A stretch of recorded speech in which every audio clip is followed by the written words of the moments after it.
घर चढ़ के मारब बरियारी रे छूट जी तो कैल रंगदारी रे घर चढ़ के मारब बरियारी रे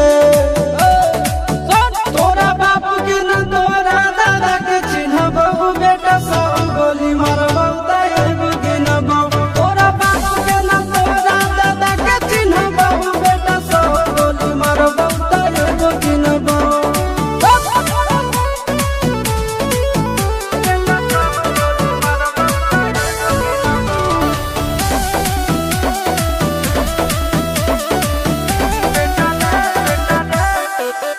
बेटा रे काटा से ठोक देबो चिमनी के भाठा में झोंक देबो देखबो कवन बाप बचैतौ तोरा प्रशासन के गाड़ी भी रोक देबो बेटा जी सुनो बेटा रे काटा से ठोक देबो चिमनी के भाठा में झोंक देबो देखबो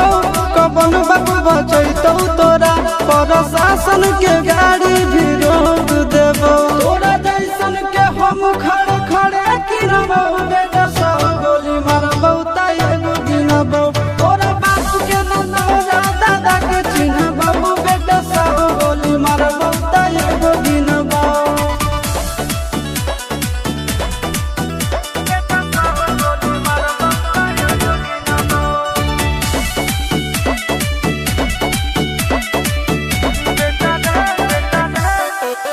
बेटा रे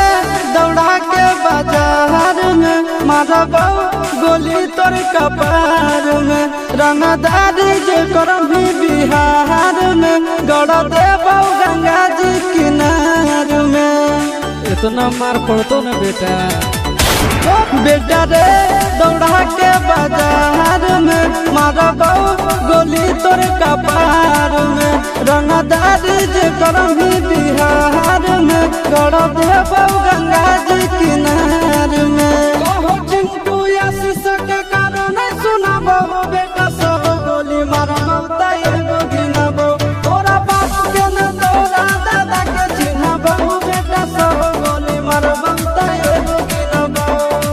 मारत मारत पिछुआरा लाल कर दे बेटा ध्यान से बाप इधर है।